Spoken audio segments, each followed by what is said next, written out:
সকলে একবার দিল থেকে বলি আলহামদুলিল্লাহ। আল্লাহ সুবহানাহু ওয়া তাআলা চান বান্দা যেন সদা সর্বদা আল্লাহর কাছে বিনয়ী থাকে। এজন্য কোনো বান্দা যদি নামাজ পড়ার পরে এই কথা মনে করে বা বলে যে আমি নামাজ পড়ছি, অমুক ব্যক্তি নামাজ পড়ে নাই, সুতরাং আমি ভালো সে খারাপ, তাহলে তার এই নামাজের কোনো মূল্য আল্লাহর কাছে নাই। বরং নামাজ পড়বে, আবার সে এই দ্বিধায় থাকবে যে না জানি আমার কোনো একটা ভুলের কারণে আল্লাহর কাছে এই নামাজটা কবুল হয় না।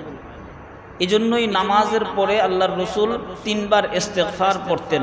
সালাম ফিরানোর পরেই আল্লাহু আকবার বলতেন, এরপরে আস্তাগফিরুল্লাহ আস্তাগফিরুল্লাহ আস্তাগফিরুল্লাহ বলতেন।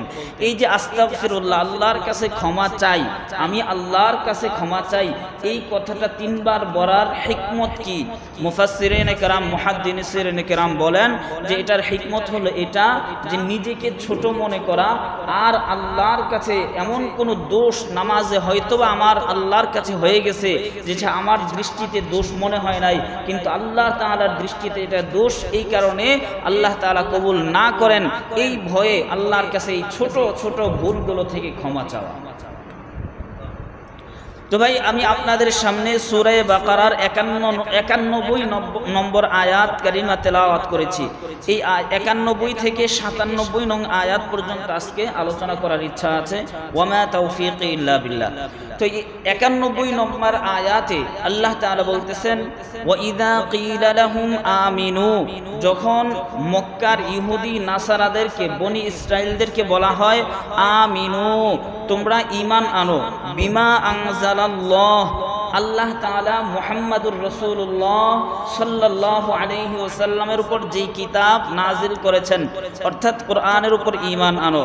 ক্বালু, তখন এই মক্কার ইহুদি নাসারারা বলে নুমিনু বিমা উনজিলা আলাইনা, আল্লাহ তাআলা আমাদের উপর যেই কিতাব নাজিল করা হয়েছে সেই কিতাবের উপর আমরা ঈমান এনেছি, অর্থাৎ তাওরাত ইনজিলের উপর ঈমান আনাটাই আমাদের জন্য যথেষ্ট। মুহাম্মদের উপর নাজিল করা কিতাবের উপর ঈমান আনাটা আমাদের জন্য জরুরি না। নাউজুবিল্লাহ। ওয়া ইয়াকফুরুনা বিমা ওয়ারাআহু, এবং এই মক্কার মুশরিক কাফের ইহুদি এবং নাসারা এরা ওয়াকফুরুনা বিমা ওয়ারাআহু, তাওরাত জাবুর ইনজিল কিতাবের পরে যে কোরআন নাজিল হয়েছে সেটাকে কুফরি করে, সেটাকে অস্বীকার করে। নাউজুবিল্লাহ। এবার আল্লাহ তাআলা বলতেছেন ওয়াহুয়াল হাক্কু মুসাদ্দিকাল লিমা মাআহুম, অথচ তারা জানে যে এই মুহাম্মদের উপর নাজিল করা কিতাবটাও আল্লাহর পক্ষ থেকে সত্যবাণী। মুসাদ্দিকাল লিমা মাআহুম, এই কোরআন পূর্বের সমস্ত কোরআনকে সত্যায়ন করে, সমস্ত কোরআনকে বিশ্বাস করার কথা বলে। এই কোরআন তাওরাত এর উপর ঈমান আনার কথা বলে কি বলে না? হ্যাঁ, সূরা বাকারার শুরুতেই আল্লাহ তাআলা বলছেন الذين يقيمون الصلاة ويؤتون الزكاة ومما رزقناهم ينفقون والذين يؤمنون بما أنزل إليك وما أنزل من قبلك। আল্লাহ তাআলা এতে বলছেন যে মুত্তাকি কারা, তাদের একটা বৈশিষ্ট্য হলো ওয়াল্লাযীনা ইউমিনুনা বিমা উনজিলা ইলাইকা, যারা আপনার উপর নাজিল করা কিতাব কোরআনের উপর ঈমান আনে, আবার ওয়ামা উনজিলা মিন ক্বাবলিক, আপনার পূর্বে যত কিতাব নাজিল হয়েছে সমস্ত কিতাবের উপর ঈমান আনে। তাহলে কোরআন এটা সমস্ত কিতাবকে বিশ্বাস করার কথা বলে, তাওরাতকেও বিশ্বাস করার কথা বলে, ইনজিলকেও বিশ্বাস করার কথা বলে, ইনজিল জাবুর কিতাবকেও বিশ্বাস করার কথা বলে। কোরআন এই কথা বলে যে তাওরাতকে মানো, বিশ্বাস করো, ইনজিলকে মানো, বিশ্বাস করো, জাবুর কিতাবকে মানো, বিশ্বাস করো। তবে বর্তমান সময়ের তাওরাত আনলে আবার হবে না, কারণ বর্তমান সময়ের তাওরাত, বর্তমান সময়ের বাইবেল এটা আল্লাহ নাজিল করা বাইবেল নয়, এটার মধ্যে বিকৃত করে ফেলা হয়েছে, এটার মধ্যে নবী মুহাম্মদের সিফাতগুলোকে বাদ দিয়ে দেওয়া হয়েছে, নবী মুহাম্মদের সমস্ত গুণাগুণ, সমস্ত বৈশিষ্ট্য এগুলো ইহুদিরা নিজ হাতে পরিবর্তন করে দিয়েছে। নাউজুবিল্লাহি মিন যালিক। তো আবার আল্লাহ তাআলা তাদেরকে একটা প্রশ্ন করতেছেন, কুল ফালিমা তাকতুলুনা আমবিয়া আল্লাহি মিন ক্বাবলু ইন কুনতুম মুমিনিন। কুল হে নবী আপনি বলে দিন ফালিমা তাকতুলুনা আম্বিয়া আল্লাহি মিন ক্বাবলু ইন কুনতুম মুমিনিন যদি তোমরা তাওরাতের উপর ঈমান এনে থাকো যদি তোমরা জাবুর কিতাব বিশ্বাস করে থাকো যদি তোমরা ইনজিল কিতাব বিশ্বাস করে থাকো তবে কেন তোমরা এই সকল কিতাবের আনিত বিধানগুলোর পক্ষে কথা বলা নবীদেরকে তোমরা হত্যা করতে এটা কেন করতে যদি তোমরা তাওরাত কিতাব মেনে থাকো তাওরাতে সমস্ত কিতাব সমস্ত নবীদের অনুসরণ করার কথা বলা হয়েছে তাওরাত জাবুর কিতাব যদি তোমরা মেনে থাকো জাবুর কিতাবের মধ্যে সমস্ত নবীদের কথা মানার কথা বলা হয়েছে ইনজিল কিতাবের মধ্যেও নবীদের কথা মানার কথা বলা হয়েছে তোমরা তো নবীদের কথা মানো নাই বরং তাদেরকে হত্যা করেছো সুতরাং ফালিমা তাকতুলুনা আম্বিয়া আল্লাহি মিন ক্বাবলু ইন কুনতুম মুমিনিন তোমরা যদি মুমিন হয়ে থাকো তাহলে কেন নবীদেরকে তোমরা হত্যা করলে অর্থাৎ আল্লাহ তাআলা বলতে চান না তোমাদের ঈমান আনাটা হয় নাই তোমরা মূলত ঈমান আনো নাই বরং তোমরা তোমাদের মনের পূজা করছো নফসের পূজা করছো নফসের খাহিশাতের পূজা করছো এজন্যই তোমরা নবীদেরকে হত্যা করেছো এজন্য করেছো যে তোমরা তোমাদের মনের পূজা করছো কিতাব মানো নাই তাওরাত কিতাবের উপর ঈমান আনছো বলছো কিন্তু আসলে ঈমান আনো নাই এখানে দুইটা কথা আছে তাফসীরের মধ্যে একটা হলো যে ফালিমা কাতালতুমুল আম্বিয়া আল্লাযীনা জাউকুম বিতাসদীকি রুসুলিল্লাহ ফালাস্তুম তাত্তাবিউনা ইল্লা মুজাররাদাল আহওয়া তাহলে তাওরাত কিতাব মানার কথা বলার পরে আবার তাওরাতের বিধান মানার কথা বললে তাকে হত্যা করছো এর অর্থ হলো তাওরাতের উপর ঈমান আনো নাই তাওরাতের উপর তোমরা কি করো নাই ঈমান আনো নাই ইনজিলের বিধানের কথা কোন নবী বললে তখন তোমরা সেই নবীকে হত্যা করছো এর অর্থ হলো তোমরা ইনজিলের উপর ঈমান আনো নাই এটাই বলতেছেন ফালিমা তাকতুলুনা আম্বিয়া আল্লাহি মিন ক্বাবলু ইন কুনতুম মুমিনিন এরপরে আল্লাহ তাআলা বলতেছেন ওয়ালাকাদ জাআকুম মূসা বিল বায়িনাত তোমাদের কাছে মূসা নবী মুআজিজাত নিয়ে এসেছিলেন আল্লাহ তাআলা নবী মূসা আলাইহিস সালামের নবুয়তের পক্ষে প্রায় 1 ডজন মুআজিজা দিয়েছেন আর এই 1 ডজন মুআজিজা দিয়ে আল্লাহ তাআলা তার উম্মতকে আল্লাহর দিকে আহ্বান করেছেন দাওয়াত দিয়েছেন তাওরাতের দিকে দাওয়াত দিয়েছেন তার মধ্যে 1 নম্বর হলো আত-তুফান নবী মূসা আলাইহিস সালামকে আল্লাহ তাআলা যে সকল মুআজিজা দিয়েছেন তার 1 নম্বর হলো তুফানের মুআজিজা তুফান বাংলায় আমরা কি বলি তুফানই বলি তুফান মানে ঝড় বৃষ্টি প্রবল বাতাস এই প্রবল বৃষ্টি ঝড় এগুলো আল্লাহ তাআলা নবী মূসা আলাইহিস সালামকে না মানার কারণে বনি ইসরাইলের উপর চাপিয়ে দিয়েছিলেন দীর্ঘ সময় পর্যন্ত চলতেছিল পরে নবী মূসা আলাইহিস সালামের কাছে এসে দরখাস্ত করছে নবী মূসা আলাইহিস সালাম আল্লাহর কাছে দোয়া করছে তো আল্লাহ তাআলা সেই তুফান বন্ধ করে দিয়েছেন এরপরে আবার ওয়াল জারাদ 2 নম্বর মুআজিজা হলো জারাদ টিড্ডি ঘাস ফড়িংয়ের মতো একটা পোকা সমুদ্র নদী বন্দর উপদ্বীপগুলোর মধ্যে সেইগুলো বসবাস করে আরবের অঞ্চলে এই টিড্ডিগুলো আল্লাহ তাআলা তাদের উপর প্রেরণ করেছেন তাদের যত ফসল ফলাদি আছে সবগুলো এই পোকা খেয়ে ফেলতো এরপরে যখন নবী মূসা আলাইহিস সালামের কাছে দোয়া করতে বলছে আবেদন করছে নবী মূসা আলাইহিস সালাম দোয়া করছে তো এই আযাব আল্লাহ তাআলা বন্ধ করে দিয়েছেন সুবহানাল্লাহ 3 নম্বর মুআজিজা ওয়াল কুম্মাল উকুনের আযাব আল্লাহ তাআলা পাঠাইছেন উকুনের আযাব যেখানে যায় সেখানেই উকুন কাপড়ে উকুন খেতা বালিশ যেখানে যায় সেখানে শুধু উকুন আর উকুন খাইতে যায় ভাতের মধ্যে উকুন আবার পানি পান করতে যায় সেখানেও উকুন উকুন আর উকুন এই সকল উকুন দিয়ে আল্লাহ তাআলা শাস্তি দিয়েছিলেন নবী মূসা আলাইহিস সালাম যখন মুআজিজা স্বরূপ আল্লাহ তাআলার কাছে দোয়া করছেন তো আল্লাহ তাআলা তাদেরকে সেই আযাব থেকেও মুক্তি দিয়েছেন এরপর আরেকটা মুআজিজা হলো ওয়াদ-দাফাদি', ব্যাঙের মুআজিজা, অর্থাৎ ব্যাঙ আল্লাহ তাআলা তাদের উপর শাস্তি স্বরূপ পাঠাইছিলেন। আল্লাহ তাআলা যখন ব্যাঙ পাঠাইছেন, ছোট ছোট ব্যাঙ, যেখানে যায় সেখানেই ব্যাঙ, খাবার খাইতে যায় ব্যাঙ, পাতিলের মধ্যে ব্যাঙ, মগের মধ্যে জগের মধ্যে ব্যাঙ, যেখানে যায় সেখানেই শুধু ব্যাঙ আর ব্যাঙ।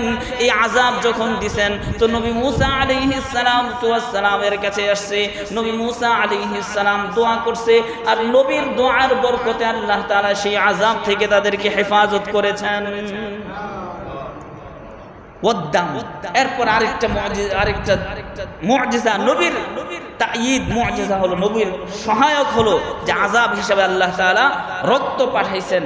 রক্ত মানে ওই যে টিউবওয়েল চাপ দিছে, পানির পরিবর্তে রক্ত উঠতেছে, আকাশ থেকে বৃষ্টি পড়ে সেখানেও রক্ত পড়ে, যেখানে যায় সেখানে শুধু রক্ত আর রক্ত দেখতেছে। নবী মুসা আলাইহিস সালাম বলতেছে যে তোমরা মানো না হয় তোমাদের উপর এই আযাবগুলো আসবে। যখন তারা দেখলো যে না আসলে আযাব চলে আসছে, এবার নবী মুসা আলাইহিস সালামের কাছে এসে দরখাস্ত করছে। নবী মুসা আলাইহিস সালাম তাদের দরখাস্তের প্রেক্ষিতে আল্লাহর কাছে দোয়া করছেন, তো আল্লাহ তাআলা তাদেরকে সেই আযাব থেকে মুক্তি দান করছেন। এরপরে আরেকটা মুআজিজা ওয়াল আসা, লাঠির মুআজিজা, এটা তো প্রসিদ্ধ একটা মুআজিজা। নবী মুসা আলাইহিস সালাতু ওয়াস সালাম আল্লাহ তাআলা লাঠির মুআজিজা তাকে দিয়েছেন। ফিরআউন তার সাথে মোকাবেলা করবে, এটা আল্লাহ তাআলা জানেন কি জানেন না? হ্যাঁ, আল্লাহ তাআলা এই জন্য নবী মুসা আলাইহিস সালামকে তুর পর্বতে নিছেন, নেওয়ার পরে ডাক দিয়েছেন, ওমা তিলকা বিয়ামিনিকা ইয়া মুসা, ওমা তিলকা বিয়ামিনিকা ইয়া মুসা। নবী মুসা আলাইহিস সালামকে তুর পর্বতে নিয়ে বলতেছেন, ও নবী মুসা তোমার হাতে এটা কি? তখন নবী মুসা আলাইহিস সালাম বলতেছেন, হিয়া আসাই, এটা আমার হাতের লাঠি, আতাওয়াক্কাউ আলাইহা, এটার উপর আমি ভর দিয়ে দিয়ে চলি, প্রয়োজনে আমি ভর দিয়ে দিয়ে চলি। ওয়া হুশু বিহা আলা গানামি, এই লাঠি দিয়ে আমি আমার গনাম, আমার মেষ, ছাগল, বকরি এগুলোকে পাতা পেরে পেরে খাওয়াই। ওয়া হুশু বিহা আলা গানামি ওয়ালিয়া ফিহা মাআরিবু উখরা, এই লাঠির মধ্যে আমার অনেক কল্যাণকর জিনিস আছে, অনেক উপকার আছে এই লাঠির মধ্যে। তো নবী মুসা আলাইহিস সালাম এইভাবে দীর্ঘ সময় ধরে জবাব দিতে লাগলেন যে ওয়ালিয়া ফিহা মাআরিবু উখরা ক্বালা আলকিহা ইয়া মুসা। এরপরে নবী মুসা আলাইহিস সালামকে আল্লাহ তাআলা বললেন, ও নবী মুসা আলকিহা, এই লাঠিটা তুমি জমিনে ছেড়ে দাও, ফেলে দাও তোমার এই জমিনের মধ্যে তোমার হাতের এই লাঠি। আলকিহা ইয়া মুসা ফাআলকাহা ফাইযা হিয়া হাইয়াতুন তাসআ। তো নবী মুসা আলাইহিস সালাম যেই মাত্র ছাড়ছেন, সাথে সাথে এটা জীবন্ত নড়াচড়া করনেওয়ালা একটা সাপ হয়ে গেছে।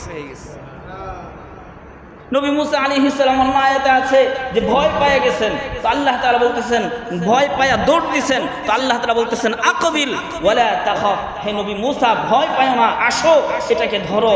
নবী মুসা আলাইহিস সালাম ধরছে, আবার সাথে সাথে আগের লাঠি হয়ে গেছে। তো এই যে লাঠির একটা মুআজিজা, এটা আল্লাহ তাআলা নবী মুসা আলাইহিস সালামকে দান করছেন। এরপরে ইয়াদ ওয়াল ইয়াদ, হাতের মুআজিজা আল্লাহ তাআলা নবী মুসা আলাইহিস সালামকে দান করছেন। হাতের মুআজিজার বর্ণনাও এই সূরা তাহা এর মধ্যে আসছে, সূরা কসসের মধ্যে আসছে, আর অনেক সূরার মধ্যে, সূরা আম্বিয়ার মধ্যে আসছে, আর অনেক সূরার মধ্যে আসছে। হাতের মুআজিজাটা ছিল এমন, নবী মুসা আলাইহিস সালাতু ওয়াস সালাম যদি তার হাতটাকে বগলের সাথে মিশাইতেন, মিশানোর পরে বাহির করতেন, সাথে সাথে এই হাতের তালুটা সূর্যের মতো ঝলমল করত। আবার মিশাইতেন তো সেটা আবার আগের মতো হাত, সুস্থ হাত হয়ে যেত।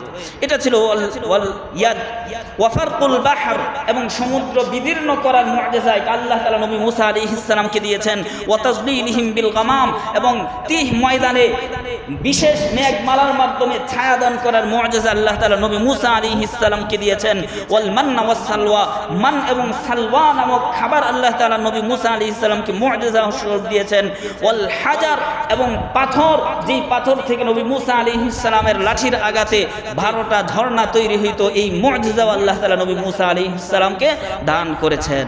এই এতগুলো মুআজিজা দেওয়ার পরে এবার আল্লাহ তাআলা বলতেছেন, ওয়ালাকাদ জাআকুম মুসা বিল বাইনাত, ও ইহুদি নাসারারা, তোমাদের কাছে নবী মুসা আলাইহিস সালাম মুআজিজা সমূহ নিয়ে এসেছে। এতগুলো মুআজিজা দেখার পরেও সুম্মা তাখাযতুমুল ইজলা মিন বাদিহি ওয়া আনতুম যালিমুন, তোমরা নবী মুসা আলাইহিস সালামের অনুপস্থিতিতে গোবৎস গরুর বাছুরের পূজায় তোমরা লিপ্ত হয়ে গেছো। নাউজুবিল্লাহি মিন যালিক। অথচ তোমরা জানো যে আল্লাহ ছাড়া আর কোনো মাবুদ নাই। এটা জানা সত্ত্বেও এতগুলো মুআজিজা দলিল প্রমাণ দেখার পরেও তোমরা নবী মুসা আলাইহিস সালাম তাওরাত কিতাব আনতে গেছে, তোমরা এভাবে গরুর বাছুরের পূজার মধ্যে লিপ্ত হয়ে গেছো। তাহলে তোমরা কেমন ঈমান আনছো? তোমরা এই কথাই আল্লাহ তাআলা বলতেছেন, তাহলে তোমরা কেমন ঈমান আনছো? যে ঈমান তোমাদেরকে শিরক থেকে বাঁচাইতে পারে না, যে ঈমান তোমাদেরকে কুফর থেকে বাঁচাইতে পারে না, এটা কেমন ঈমান আনছো তোমরা?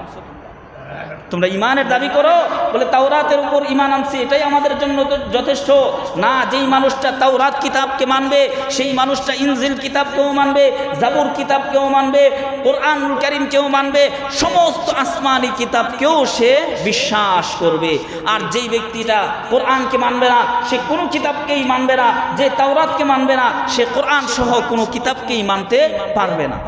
কারণ এই সবগুলো একই জিনিস, সবগুলো কি একই জিনিস, উৎস একটাই, আল্লাহর বাণী। উৎস একটাই, কার বাণী? আল্লাহর বাণী। কোরআন যেমন আল্লাহর বাণী, তাওরাতও আল্লাহর বাণী, জাবুর আল্লাহর বাণী, ইনজিলও আল্লাহর বাণী। কোরআন যেই কথাটা বলবে মৌলিক বিষয়, তাওরাতের সেই ঠিক মৌলিক বিষয় সেটাই হবে লা ইলাহা ইল্লাল্লাহ। এটাই হলো কোরআনের মূল বিষয়, মৌলিক বিষয়। এরপরের আয়াতে আল্লাহ তাআলা বলতেছেন, ওয়া ইযা আখাযনা মিসাকাকুম ওয়া রাফা'না ফাওকাকুমুত তুর। হে নবী, স্মরণ করুন ওই সময়ের কথা, আখাযনা মিসাকাকুম, যখন আমি তোমাদের কাছ থেকে অঙ্গীকার নিয়েছি, ওয়া রাফা'না ফাওকাকুমুত তুর, আর তোমাদের উপর তুর পাহাড় তুলে ধরেছি, খুযু মা আতাইনাকুম বিকুওয়াতিন ওয়াসমাউ, আর বলেছি যে আমি তোমাদেরকে যেই তাওরাত কিতাব দিয়েছি সেই কিতাবটা তোমরা গ্রহণ করো, মানো, আর যদি না মানো তবে তোমাদের উপর এই পর্বতমালা ছেড়ে দেব। নাউজুবিল্লাহি মিন যালিক। এবার তারা বলল, ক্বালু সামি'না ওয়া আসাইনা। এবার বনি ইসরাইলের মানুষরা, ইহুদি এবং নাসারারা, ক্বালু, তারা তখন বলল, সামি'না, আমরা মেনে নিলাম। কিন্তু যখন পাহাড় সরিয়ে নেওয়া হলো তখন আবার বলতেছে ওয়া আসাইনা, আমরা মানলাম না, আমরা তাওরাত কিতাব মানি না। নাউজুবিল্লাহি মিন যালিক। এটা ছিল তাদের বদ অভ্যাস, যে যখন আযাব দেখতো তখন বলতো আমরা মানি, আর যখন আযাব চলে যেত তখন আবার নাফরমানি শুরু করে দিত, কিতাব মানতো না। আমাদের মুসলমানদের মধ্যে এমন কিছু মুসলমান আছে যে তারা বিপদ আপদ দেখলেই শুধু মুসলমানে আসে, মসজিদে আসে, আর বাকি সারা বছর চলে যায়, একদিনের জন্য মসজিদে এসে উকিও মারে না। আছে না নাই? কেমন মুসলমান? যেই মুসলমান, যেই ইসলাম, যেই ঈমান তোমাকে মসজিদে আনতে পারে না, সেই ঈমান তোমার কেমন ঈমান? এটা তুমি বলতেছো কোরআন মানি, কোথায় তোমার কোরআন মানা? আল্লাহ তাআলা এই কথাগুলো বনি ইসরাইলের মাধ্যমে বুঝাইতেছেন আমাদেরকে, আখির নবী উম্মতদেরকে বুঝাইতেছেন তারা এমন এমন আচরণ করছে যার কারণে তাদের উপর আযাব আর গজব, আল্লাহর লানত বর্ষিত হয়েছে, আল্লাহর গজব বর্ষিত হয়েছে। উম্মতে মুহাম্মাদি যদি সতর্ক না হয়, ঠিক একই কাজ করে বলে যে কোরআন মানি, অথচ কোরআন মানার কথা আসলে তখন তারা অস্বীকার করে, মানে না, মুখ ফিরিয়ে নেয়, তখন তাদের উপরও, বনি ইসরাইলের উপর যেমন আযাব গজব আর আল্লাহর রাগ আসছে, এই উম্মতের উপরও তেমন আল্লাহর আযাব আর গজব আসবে। নাউজুবিল্লাহি মিন যালিক। ওয়া উশরিবু ফি কুলুবিহিমুল ইজলা বিকুফরিহিম কুল বি'সা মা ইয়া'মুরুকুম বিহি ঈমানুকুম ইন কুনতুম মুমিনিন। ওয়া উশরিবু ফি কুলুবিহিমুল ইজলা, আল্লাহ তাআলা বলতেছেন যে তারা যে গরু বাছুরের পূজা করছে, এই ঘটনা বিস্তারিত অনেক পরে সূরা কসসের মধ্যে আসবে। গরুর বাছুরের পূজা করছে, এই পূজাটা, গরুর বাছুরের পূজাটা তাদের অন্তরে গেঁথে দেওয়া হয়েছে, পান করিয়ে দেওয়া হয়েছে। এখানে আল্লাহ তাআলা ওয়াউশরিবু বলছেন, পান করে দেওয়া। তার কারণ হলো যখন কোনো মানুষ পানি পান করে তখন এই পানির প্রভাবটা সারা শরীরে মুহূর্তের মধ্যে ছড়িয়ে পড়ে। খাবার খাইলে কিন্তু তার প্রভাবটা ছড়িয়ে পড়তে সময় লাগে। অনেক সময় লাগে। আগে হজম হবে, পাকস্থলীতে যাবে, হজম হবে, তারপরে এটা রগ রেশার মাধ্যমে বিভিন্ন জায়গায় যতটুকু প্রয়োজন সেটা যাবে। কিন্তু পানিটা এমন না, পানির প্রভাবটা হলো এমন, খাইতে সাথে সাথে সারা শরীরে তার প্রভাব প্রকাশ পাইতে থাকে। তো আল্লাহ তাআলা বলতেছেন যে এই তারা যে মূর্তির পূজা করছে, গরুর বাছুরের পূজা করছে, এই পূজার মোহাব্বতটা তাদের অন্তরে এই পানির মতো ছড়িয়ে দেওয়া হয়েছে, মিশিয়ে দেওয়া হয়েছে। নাউযুবিল্লাহি মিন যালিক।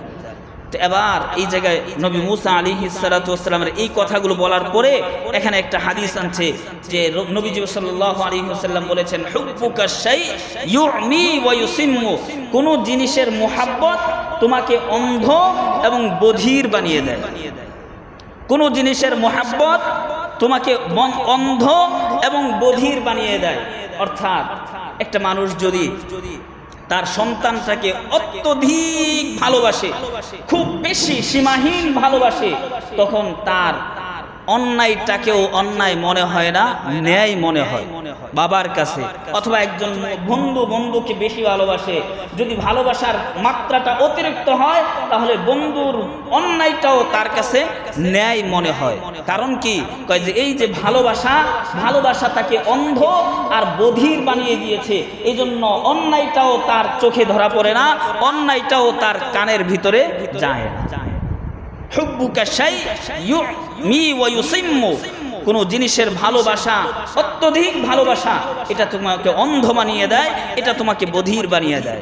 এই জায়গায় যদি আমরা প্রশ্ন করি, যারা নাকি আজকে আমাদের সমাজের মধ্যে নবীর আশেক দাবি করে, আশেকে রসুল দাবি করে, এদের কাছে যদি আমরা জানতে চাই যে নবীর আশেক হইছ, নবীর মুহাব্বতের দাবি করতেছো, তাহলে নবীর প্রেমে ভালোবাসায় তুমি এই পর্যন্ত 60 বছর 70 বছর হইছ, এখনো পর্যন্ত দাড়ি রাখতে পারলা না, এখনো পর্যন্ত বিড়িটা পর্যন্ত ছাড়তে পারল না, এটা কেমন ভালোবাসা? এমন ভালোবাসা তো নবীজিকে বাসতে হবে যেই ভালোবাসা তোমাকে সব কিছু থেকে অন্ধ বানিয়ে দিবে। নবীর ভালোবাসায় তুমি দাঁড়িয়ে রাখবে, এখানে স্ত্রীর প্রতি তুমি খেয়াল করবে না, আর বিড়ি টানা এটা তো আরো আগেই ছাড়বে। নবীকে যদি ভালোবাসে থাকো, আর যদি নবীর ভালোবাসার দাবি করো অথচ তোমার মোহাব্বত এই পরিমাণ হয় নাই যে তুমি দাঁড়িয়ে রাখতে পারো না, নামাজ পড়তে পারো না, নবীর ভালোবাসায় তুমি নফল আদায় করতে পারো না, নবীর উপর সকাল বিকাল দুরুদ আদায় করতে পারো না, দুরুদ পড়তে পারো না, নবীর সুন্নত মানতে পারো না, তাহলে এটা ভালোবাসা নয়, এটা মুখের দাবি। নবীর নবুয়তের সাথে একটা হাসি ঠাট্টা করা, এটা নবীর সাথে একটা ধোঁকাবাজি করা। ধোঁকাবাজি ছাড়া আর কিছু নয়। মুখে দাবি করলাম, কিন্তু নবীকে হুব্বুকা শাই ইউমি ওয়া ইউসিম্মু এমন ভাবে ভালোবাসতে হবে যেই ভালোবাসা আমাকে দুনিয়ার সব কিছু থেকে অন্ধ বানিয়ে দিবে। নবীকে এমন ভাবে ভালোবাসতে হবে যেই ভালোবাসা আমাকে দুনিয়ার সব কিছু থেকে বধির বানিয়ে দিবে। নবীর ভালোবাসার সামনে সব কিছু তুচ্ছ হয়ে যাবে।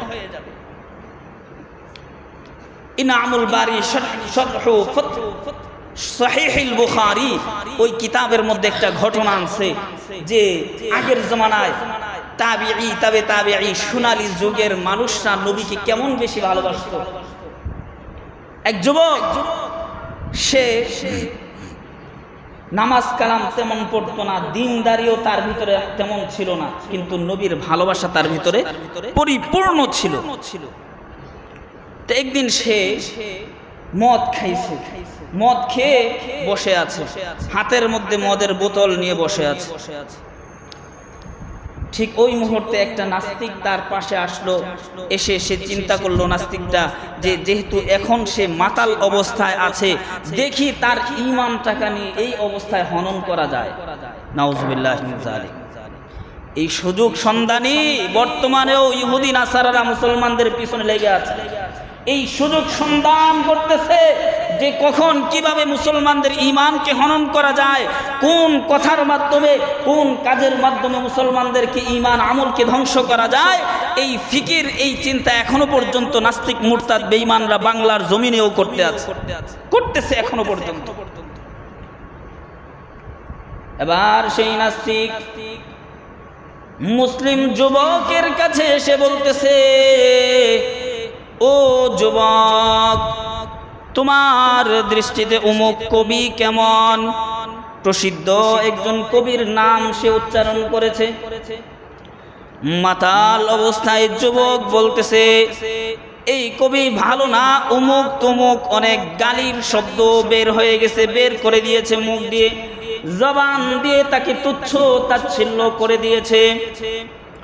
নাস্তিক আবার তাকে আরেকজন প্রসিদ্ধ কবির বিষয়ে জিজ্ঞাসা করলো, ও যুবক, তাহলে তোমার দৃষ্টিতে অমুক কবি কেমন? যুবক মাতাল অবস্থায় সেই কবির বিরুদ্ধেও অনেক কিছু বলে দিল। 3 নম্বরে নাস্তিক বলল, ও যুবক, তোমার কাছে মুহাম্মাদুর রাসূলুল্লাহ কেমন?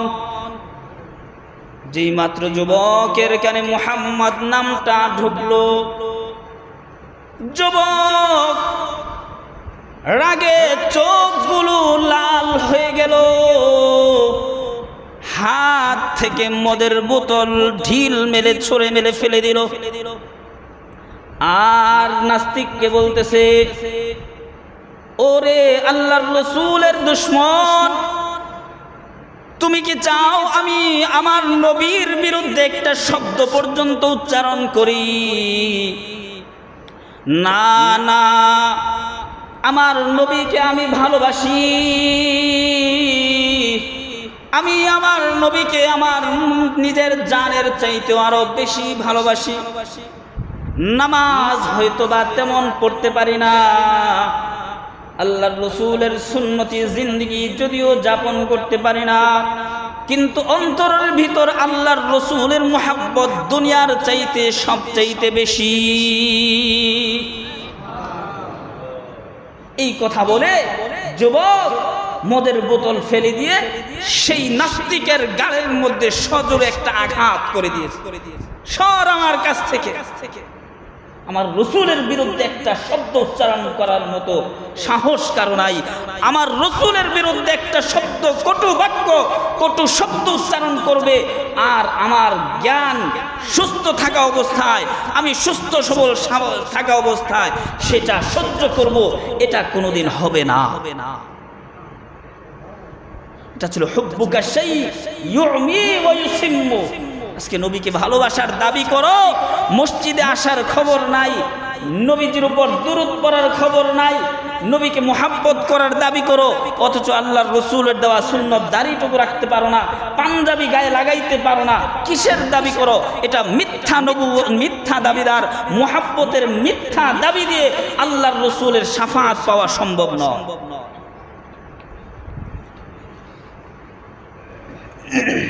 নবী মুসা আলাইহিস সালাতু ওয়াস সালাম সেই গোবৎস যার পূজা বনি ইসরাইল করেছিল, সেটাকে নবী মুসা আলাইহিস সালাম আসার পরে যখন দেখলেন তারা সেই গরুর বাছুরের পূজায় লিপ্ত হয়ে গেছে, সেটাকে জবাই করলেন।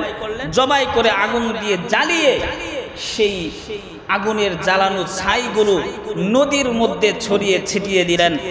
আর নদীর মধ্যে যাওয়ার পরে এবার আল্লাহর রাসূল মুসা আলাইহিস সালাম তার উম্মতকে বললেন যে তোমরা সবাই সেই নদীর পানি পান করো। যখন তারা পানি পান করছে, তো যারা এই গরুর বাছুরের পূজা করছে, এটা তো ছিল স্বর্ণ। গরুর বাছুরটা কি ছিল? সম্পূর্ণটা ছিল স্বর্ণ, স্বর্ণ দিয়ে তৈরি। সামিরি নামক জাদুকর সে এই বনি ইসরাইলের কাছ থেকে সবগুলো স্বর্ণ নিয়ে গলিয়ে এটাকে একটা গরুর বাছুর বানাইছে। তো যেহেতু এটা স্বর্ণ ছিল, জ্বালানোর পরে তার ছাইগুলো যখন ফালাই দিছে নদীর মধ্যে, পানি পান করতে বলছে। এবার পানি পান করছে যারা এই গরুর বাছুরের পূজা করছে, এই পানি পান করার কারণে তাদের অন্তর থেকে সেই পূজার মহাব্বতটা স্বর্ণের আকার ধারণ করে তাদের চেহারার মধ্যে প্রস্ফুটিত হয়ে গেছে। প্রত্যেকটা পূজাকারীর চেহারাগুলো হলুদ বর্ণ হয়ে গেছে, তাদের মুখগুলো হলুদ হয়ে গেছে। এটা আল্লাহর রাসূলের আরেকটা মুআজিজা। নবী মুসা আলাইহিস সালাম এই পানি পান করার পরে তাদের অন্তর থেকে এই যে এই গরুর বাছুরের পূজার যেই মুহাব্বত, এটা আল্লাহ তাআলা বের করে দিয়েছে। তাদের অন্তরে আর নাই। আল্লাহ তাআলা বলছেন ওয়াশরিবু ফি কুলুবিহিমুল ইজল, তাদের অন্তরে এটা পান করিয়ে দেওয়া হয়েছিল, কিন্তু নবী মুসা আলাইহিস সালাম এটাকে আবার বের করে দিলেন।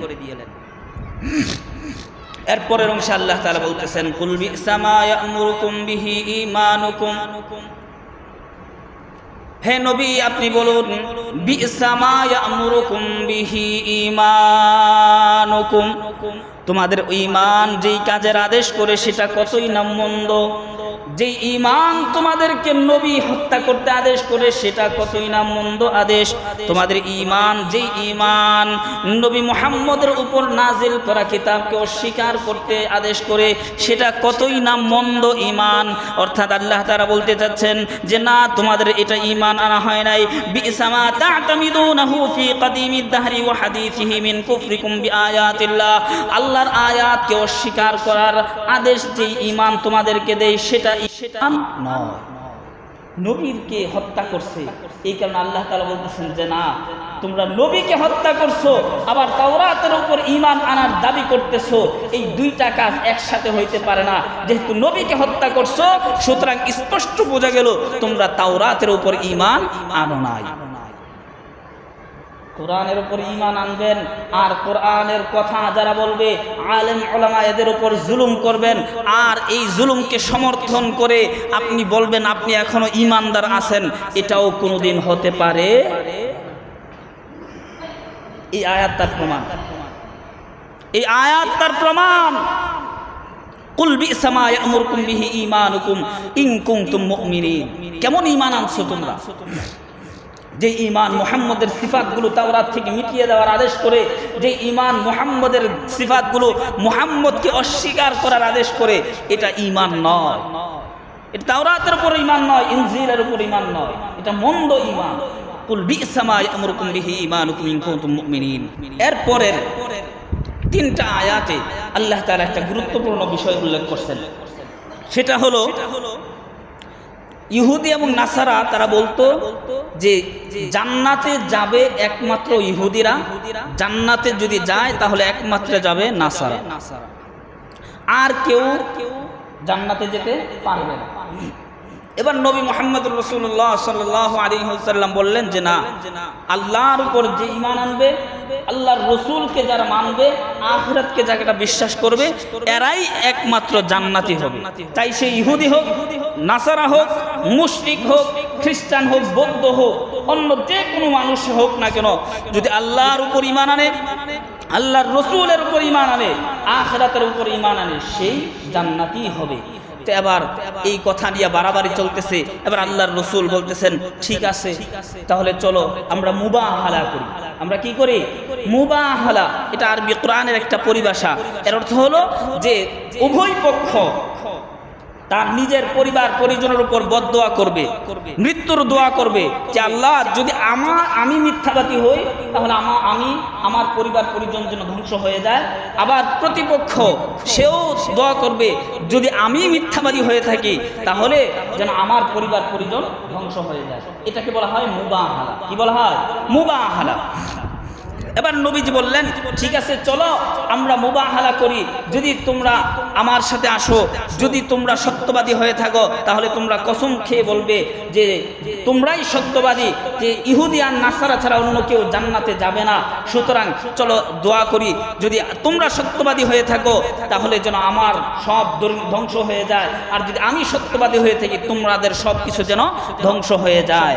কিন্তু এই মৃত্যু কামনা করা এটা তাদের দ্বারা সম্ভব নয়। কেন? তারা তো মিথ্যাবাদী, এটা নিজেরাও জানে। তারা যে মিথ্যা দাবিদার এটা নিজেরাও জানে, তারা যে বাতিল এটা তারা নিজেরাও জানে। এই কথাটাই আল্লাহ তাআলা বলতেছেন, কুল ইন কানাত লাকুমুদ দারুল আখিরাতু ইনদাল্লাহি খালিসাতাম মিন দুনিন নাস। হে নবী আপনি বলে দিন ইন কানাত লাকুমুদ দারুল আখিরা, যদি আখিরাতের জীবন এটা একমাত্র তোমাদের জন্যই হয়ে থাকে, জান্নাত যদি আল্লাহর কাছে তোমাদের জন্যই হয়ে থাকে, মিন দুনিন নাস অন্য কোন মানুষের জন্য না হয়, ফাতামান্নাউল মাউতা ইন কুনতুম সাদিকিন, যদি তোমরা তোমাদের দাবিতে সত্যবাদী হয়ে থাকো তাহলে তোমরা মৃত্যু কামনা করো। মৃত্যু কামনা করা, স্বাভাবিকভাবে মৃত্যু চাওয়া এটা কোনো মুসলমানের জন্য হালাল নয়। মৃত্যু কামনা করা, আল্লাহ আমাকে মারে না কেন, আল্লাহ তাআলা তোরে মানে না কেন, এই জাতীয় কথা বলা এটা উচিত নয়। ইসলামে এটা নিষেধ। আল্লাহর রাসূল বলছেন হাদিসের মধ্যে, লা ইয়াতামান্নায়ান্না আহাদুকুমুল মাউতা, তোমাদের কেউ যেন মৃত্যু কামনা না করে, লিদুররিন নাযালা বিহি, এমন কোন বিপদের কারণে যেই বিপদ তার উপর পড়েছে, ইম্মা মুহসিনান ফালাআল্লাহু আন ইয়াজদাদ, কেন মৃত্যু কামনা করবে না?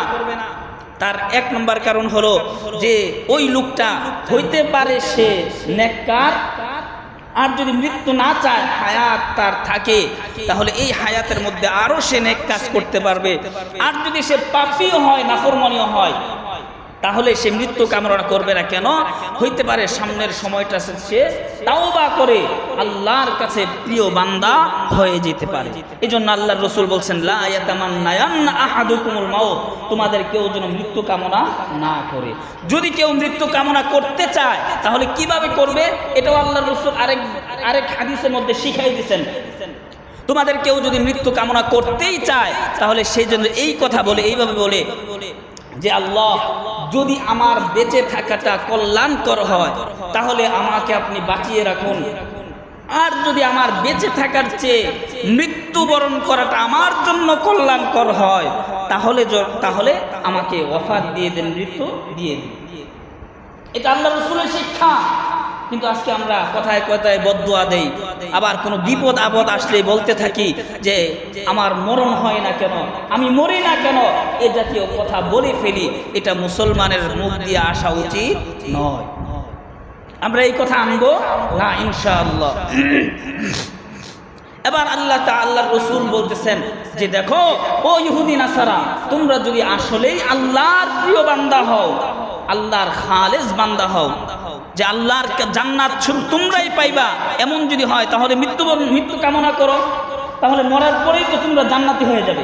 এরপরে আয়াতে আল্লাহ তাআলা বলতেছেন, না ওয়ালা ইয়াতামান্নাউহু আবাদা, কখনো তারা মৃত্যুকে কামনা করবে না, বিমা কদ্দামাত আইদিহিম, তারা নিজ হাতে যা কামাই করছে, আল্লাহর রাসূলের সিফাতগুলোকে মুছে দিয়েছে, আল্লাহর রাসূলের বিরুদ্ধাচরণ করেছে, নবীদেরকে হত্যা করেছে, নিদর্শনগুলো দেখার পরেও, মুআজিজাগুলো দেখার পরেও গরুর বাছুরে লিপ্ত হয়ে পূজায় লিপ্ত হয়েছে, এই সব কারণে তারা কোনোদিন মৃত্যু কামনা করবে না।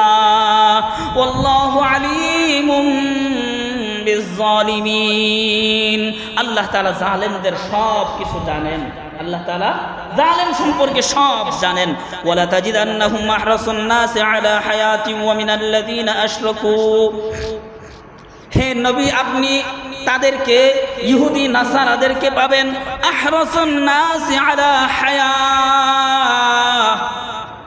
জীবনের প্রতি অধিক মায়াশীল, দয়াশীল, আশাবাদী, ওয়া মিনাল্লাযিনা আশরাকু, এবং মুশরিকদের চেয়েও আরো বেশি আশাবাদী, জীবনের প্রতি আশাবাদী হলো ইহুদি নাসারারা। ইয়াওয়াদ্দু আহাদুহুম লাউ ইউআম্মারু আলফা সানাহ, ইহুদি নাসারাদের এক একজন আশা করে, পছন্দ করে যে তাদেরকে 1000 বছরের হায়াত দেওয়া হোক। ওয়ামা হুয়া বিমুজাহজিহি মিনাল আযাবি আইয়ুআম্মার, আল্লাহ তাআলা বলতেছেন ইহুদি নাসারাদেরকে যদি 1000 বছর হায়াত দেওয়া হয়, এরপরেও 1000 বছরের হায়াত তাদেরকে জাহান্নাম থেকে বাঁচাইতে পারবে না। যারা দুনিয়া লোভী, মুসলমানদের মধ্যেও যারা নামে মুসলমান, কাজে ইহুদি খ্রিস্টান, এই সকল মুসলমানরাও হায়াতের প্রতি বড় লোভী। আহরজ শব্দটা ব্যবহার করছে, অর্থ লোভী, অর্থাৎ চায় যে 1000 বছর পর্যন্ত জীবিত থাকুক।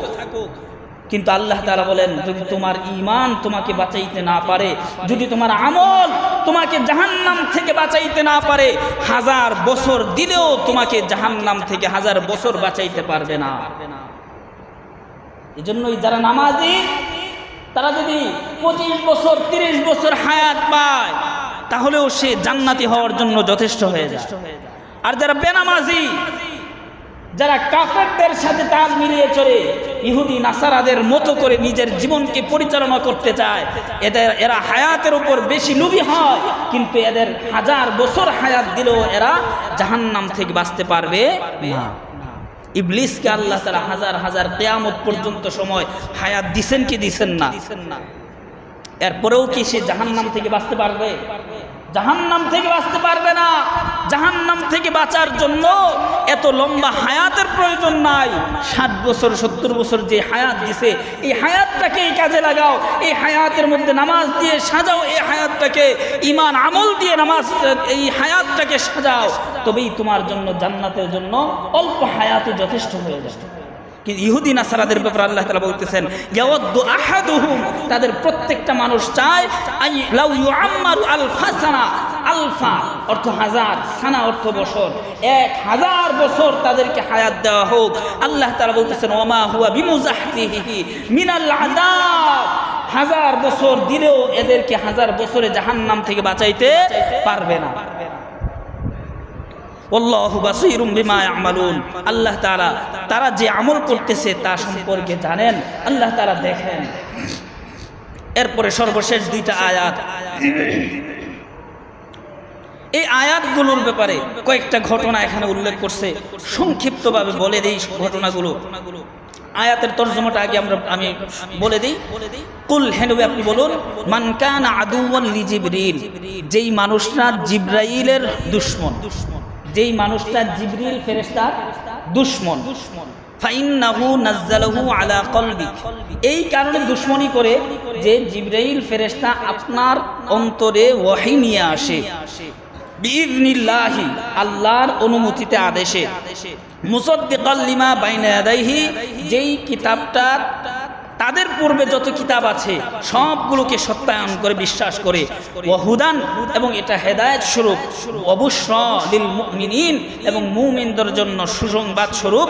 মান কানা আদুওয়ান লিল্লাহ, যেই মানুষটা আল্লাহর শত্রু, ওয়া মালাইকাতিহি, যেই মানুষটা তার ফেরেশতাদের শত্রু, ওয়া রুসুলিহি, এবং তার রসুলের শত্রু, ওয়া জিবরিলা, জিবরাইলের শত্রু, ওয়া মিকাইলা, এবং মিকাইল ফেরেশতার শত্রু, ফাইন্নাল্লাহা আদুউল লিল কাফিরিন, তাহলে সে যেন জেনে রাখে যে আল্লাহ তাআলা কাফেরদের দুশমন। নাউযুবিল্লাহি মিন যালিক।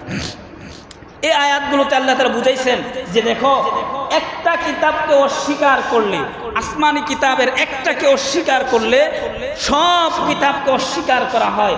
জিবরাইলের সাথে যে দুশমনী রাখবে, তার দুশমনী শুধু জিবরাইলের সাথে নয়, তার দুশমনী হয় আল্লাহর সাথে, আল্লাহর রসুলদের সাথে, মিকাইল ফেরেশতার সাথে, এবং আল্লাহর সমস্ত ফেরেশতাদের সাথেই তার দুশমনী সাব্যস্ত হয়ে যায়। কারণ আল্লাহ, জিবরাইল, মিকাইল, ফেরেশতা, রসুল তারা আলাদা কোনো বিষয় নয়, তারা সবগুলো একই জায়গার একই উৎসের সাথে সম্পৃক্ত বিষয়। তাহলে যেই মানুষটা জিবরাইলের দুশমন, সেই মানুষটা আল্লাহর দুশমন, মিকাইল ফেরেশতারও দুশমন। চলেন জিবরাইল আর মিকাইল এই দুই ফেরেশতা নিয়ে এখানে আলোচনা। আন ইবনে আব্বাস, হযরত আব্দুল্লাহ ইবনে আব্বাস রাদিয়াল্লাহু তাআলা আনহুমা থেকে বর্ণিত, তিনি বলেন যে হযরত ইসওয়াবাতুন মিনাল ইয়াহুদ ইলা রাসূলিল্লাহ সাল্লাল্লাহু আলাইহি ওয়াসাল্লাম, ইহুদিদের একটা দল আল্লাহর রসুলের কাছে মজলিসে এসে হাজির হয়ে গেল। এসে আল্লাহর রসুলকে প্রশ্ন করতেছে, ইয়া আবুল কাসিম, ও আবুল কাসিম, আমরা আপনাকে কিছু বিষয়ে প্রশ্ন করতেছি। এই প্রশ্নগুলোর উত্তর যদি আপনি দিতে পারেন তবে আমরা মানব, বিশ্বাস করব যে আপনি নবী। কারণ এই প্রশ্নগুলোর উত্তর একমাত্র নবীরাই জানে, নবী ছাড়া অন্য কোনো মানুষ এই প্রশ্নগুলোর উত্তর জানে না। ইহুদিরা এবার প্রশ্ন করতে লাগলো। আল্লাহর রাসূল ইহুদিদেরকে বললেন, ওরে ইহুদিরা, আমি তোমাদের প্রশ্নগুলোর জবাব দিব, তবে আমার কাছে একটা ওয়াদা করতে হবে, যদি আমি তোমাদের প্রশ্নগুলোর জবাব সঠিক দিতে পারি তবে তোমরা আমি নবীর অনুসরণ করতে হবে। ইহুদিরা বলল, অবশ্যই, যদি আপনি আমাদেরকে প্রশ্নগুলোর সঠিক সমাধান দিয়ে দেন তবে অবশ্যই আমরা আপনার অনুসরণ করব। এবার নবীজি বললেন, সালু আম্মা শিতুম, তোমাদের যা মন চায় তাই তোমরা আমাকে প্রশ্ন করতে পারো। এবার ইহুদিরা 1 নম্বর প্রশ্ন করলো, আমরা আপনাকে 4টা প্রশ্ন করব। 1 নম্বর প্রশ্ন হলো, আইয়ু তাআমি হাররামা ইসরাঈলু আলা নাফসিহি। 1 নম্বর প্রশ্ন হলো, ওই খাবারটা কোন খাবার যেই খাবার নবী ইয়াকুব আলাইহিস সালাতু ওয়াস সালাম নিজের উপর হারাম করেছিলেন তাওরাত কিতাব নাজিল হওয়ার পূর্বে। নবীজি সাল্লাল্লাহু আলাইহি ওয়াসাল্লাম তখন জবাব দিলেন, আমার কাছে ওহী এসেছে যে নবী ইয়াকুব আলাইহিস সালাতু ওয়াস সালাম অসুস্থ হয়েছিলেন, অসুস্থতা থেকে সারার জন্য মান্নত করেছেন, যদি আল্লাহ তাআলা আমাকে অসুস্থতা থেকে মুক্তি দেন তবে আমি আমার পছন্দনীয় খাবার আর পানীয়কে হারাম করে দেব। এই জন্য নবী ইয়াকুব আলাইহিস সালাতু ওয়াস সালাম সুস্থ হওয়ার পরে উটের গোশত আর উটের দুধ খাওয়া হারাম করে দিয়েছেন। 1 নম্বর প্রশ্ন তারা জবাব পেয়ে গেছে, বললেন, সাদাকতা, আপনি হে আবুল কাসেম আপনি সঠিক বলেছেন।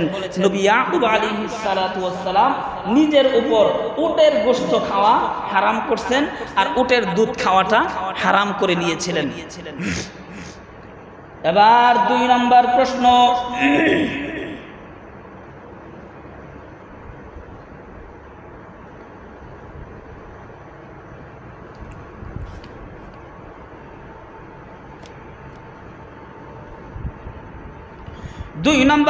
হলো, ও আবুল কাসিম আপনি বলেন তো, সন্তান কখন মায়ের মতো হয় আবার কখন বাবার আকৃতি পায়?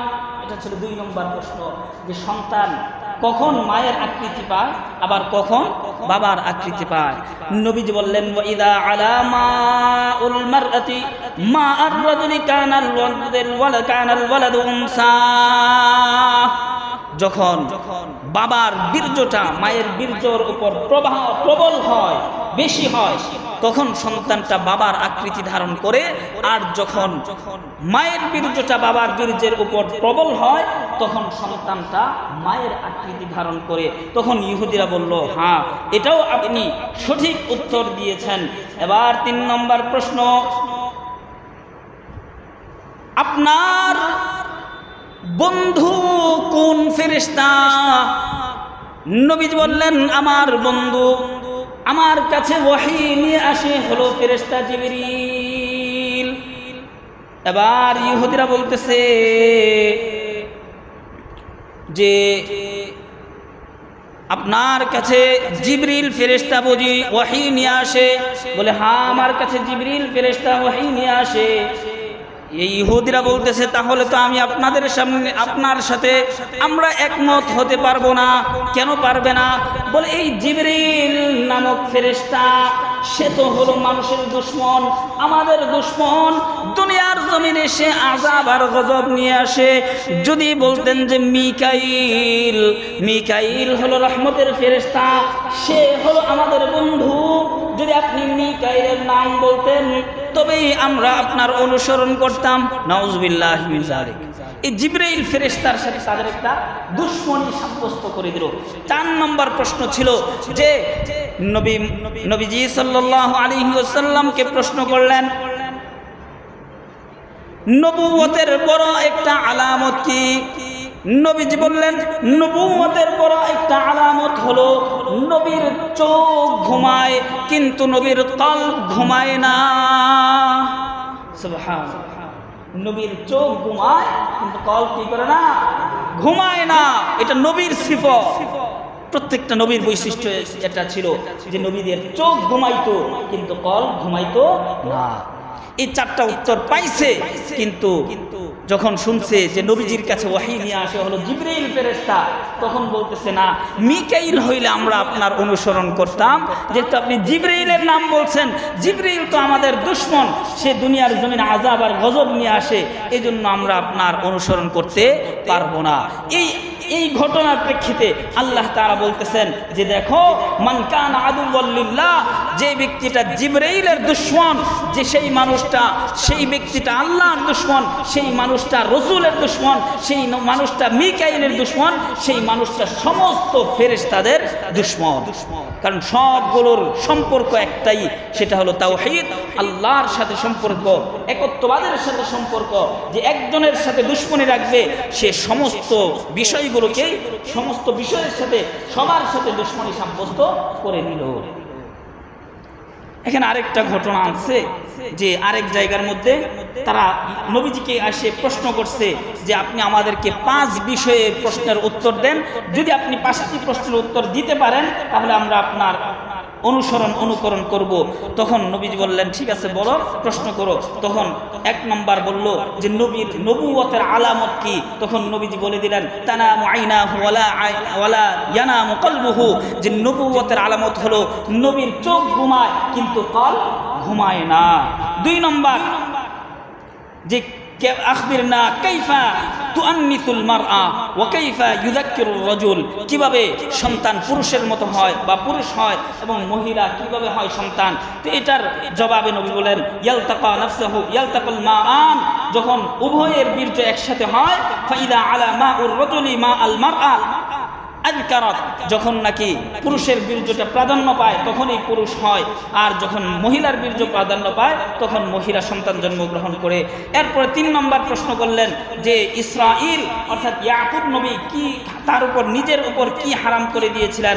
তখন নবীজি বললেন ইয়াশতাকি ইরকুন নাসা, নবী ইয়াকুব ইরকুন নাসা নামক একটা রোগে আক্রান্ত হয়েছিলেন। ফালাম ইয়াজিদ শাইআন ইয়ামলাউহু ইল্লা আলবানুন কাযা ওয়া কাযা, তখন এটার সুস্থতার জন্য একমাত্র উটের দুধ ছিল তার শেফার একমাত্র মাধ্যম।